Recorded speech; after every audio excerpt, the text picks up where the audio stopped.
신부님, 네. 그 천공이라는 사람이 뒤에 얼굴도 있고 그런데 저 하얀 뭐 도포를 입고 있고 수염을 이렇게 기르고 근데 유튜브에 나와서 얘기하는 거 보면 정말 유치하거든요. 아, 죄송합니다, 천공 씨한테는. 근데 그 논리도 안 맞고 그냥 뭐 이러는데 또 비록 소수지만 따르는 사람이 있고 따르는 사람 중에는 아니었으면 좋겠지만 뭐 대통령이나 그의 부인도 있다는데 그 비결이 뭔가요? 그걸 다 분석은 할 수 없겠지만 인간이 가지고 있는 마음 가운데 사실은 불안이라고 하는 그림자를 지울 수는 없잖아요. 사실 이 천공을 비롯한 많은 사회 종교가 가지고 있는 핵심적인 로직은 인간의 불안한 마음들을 자극하고 아까 말씀하셨듯이 그가 원하는 대답들을 주는 거죠. 또 왜냐면 사람들은 항상 선택의 혼란에 빠지거든요. 이걸 이렇게 할까 저렇게 할까라고 하는 혼란이 있는데 그들이 이야기하는 것은 거의 50%죠. 이렇게 해야 된다. 근데 그게 맞을 수 있는 확률은 50%지 않습니까? 했을 때 그들에게 어떤 자신의 판단의 혼란들을 그들에게 맡기는 또 그게 또 맞았을 때는 또 거기에 대해서 또 확신하게 되고 이게 사실 가만히 보면은 이 종교 중독 현상의 하나라고 볼 수가 있는데 이 천공 문제는 제가 뭐 지금 말씀하신 거에 대해서 저는 그러니까 처음에 저한테 질문해서 우리들에게 질문했던 종교와 정치, 종교인들이 여유가 많이 있는데도 불구하고 왜 권력을 지향하고 있는가라고 하는 문제를 계속 정리하고 있었거든요. 그거 말씀드리고 이제 그 부분을 연결해 볼게요. 실제로 2008년 기억하실지 모르겠는데요. 이명박 대통령이 소고기 파동으로 저 산 위에 올라가서 눈물을 흘렸다는 얘기 기억하시죠? 그때가 제가 볼 때는 기점이었다라고 바라보는 것은 사실 이전에 노무현 정부가 참여정부가 마무리가 되면서 이 보수에서 가장 힘들었던 지점들은 깨어있는 시민들의 조직된 힘이 계속 커지고 있는데 이러다가는 권력을 유지하거나 운영해 나가는데 커다란 어려움들을 느끼게 된 겁니다. 그래서 이제 여기에서 어떻게 보수들을 결집할 수 있을까? 아무리 뒤져봐도 사람들이 모이는 곳은 교회나 불교, 종교 집단밖에 없는 겁니다. 그때부터 뭘 던지기 시작했느냐? 말 그대로 떡고물들을 던지기 시작한 거죠. 불교의 템플스테이 예산과 천주교의 수많은 역사 관련된 예산들의 편성, 또 개신교 쪽에서 보여지는 수많은 여러 가지 종교 예산의 편성들 이런 것들이 사실은 지금 우리가 보고 있는 이 종교의 어떤 이 정말 볼 수 없는 이런 현상들만 신천지를 비롯해서 지금 전광훈 목사의 적극적인 정치 개입에 주요 동력들을 만들었던 것은 그때부터 시작되었다. 그러니까 아까 말씀하셨듯이 돈이라고 사실은 종교와 정치의 권력 그 이면에는 종교와 돈의 결탁이 있다라고 바라보는 겁니다. 실제로는 이 신자유주의 이 사회 안에서 돈들이 더 확실한 이윤과 더 확실한 이익을 위해서 움직여 나가는데 그동안 종교 쪽에서 사실은 특히 천주교 같은 경우에는 좀 외부에 있는 돈들을 잘 받아들이지 않았었거든요. 그런데 어느 순간부터 이 자본이 교회 안으로 들어와가지고 세례를 받기 시작한 거죠. 그 이후부터 수많은 개발 사업들과 또 성당 건축 사업들, 수많은 개발 사업들의 자본들이 들어오기 시작하면서 말 그대로 이제 자본의 논리가 종교 안에서 움직이기 시작을 한 겁니다. 하나 여쭤볼게요. 그러면 이를테면 최근에 교황 왔을 때 교황이 방문하기도 했던 서소문, 네.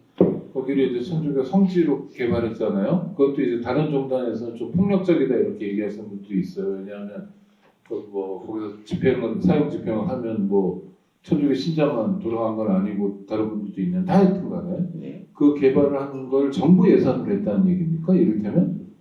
막연한 정부 예산만은 아니고요. 천주교회의 예산도 투여가 됐겠지만 그러니까 정부 돈 좀 그게 사실 받아서 쉬운 건 아니겠죠, 그죠? 개발의 시작이라든지 개발의 진행, 또 개발의 수익이 결국 단순한 문제는 아닐 겁니다. 거기에 이제 우리가 알고 있다시피 그 유력한 국민의힘의 정치인들이 또 개입이 되어 있고 또 그것은 제가 확인될 수가 없는 것들도 말할 수는 없기 때문에 아니 아까 보도를 통해서 나온 역사 것들 관련해서 천주교도 돈을 받기 시작했다는 게 그런 소송 개발이나 이런 것들을 의미하는 거죠. 각 교구들마다 수많은 개발 사업들이 있죠. 수많은 개발 사업들이 있는데 그 개발 사업들에 이제 관광부를 비롯해서 문화체육부를 비롯해서 정부의 조직들이 필요한 것들을 이제 함께 찾아 나가고 또 거기에 맞게 당근과 채찍을 구사하면서 이 종교들이 이끌어가는 거죠. 그러니까 지금 사실은 제도교회는 그럼 상당한 정도로 길들여져 있다 이렇게 봐도 되겠네요. 그렇게 보시는 게 아마도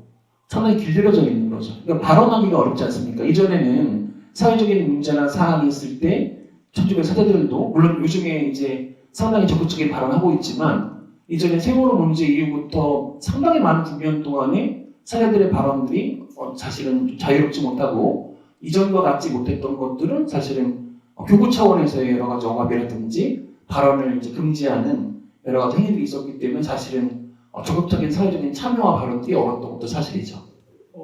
이렇게 새기면 오해인가요?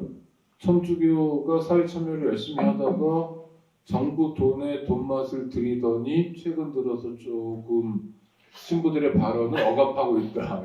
상당히 어려운 문제인데 교수님이 확인 안 해주셨어요. 지금 이제 템플스테이가 나왔지 않습니까? 근데 그것도 이제 이해가 안 돼. 템플스테이 예산 왜 받아요?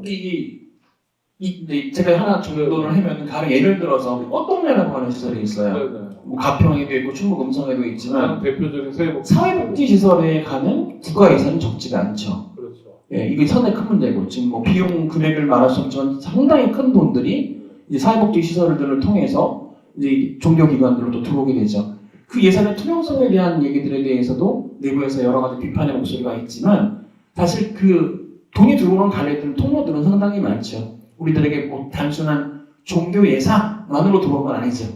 사회복지를 비롯해 왜냐하면은 종교기관들이 대학을 운영하지 않습니까? 병원을 운영하지 않습니까? 학교들을 운영하지 않습니까? 사실은 동국대학교를 비롯해서 우리 가톨릭계도 대학교들이 상당히 많죠. 또 가톨릭계의 병원들이 몇 개예요.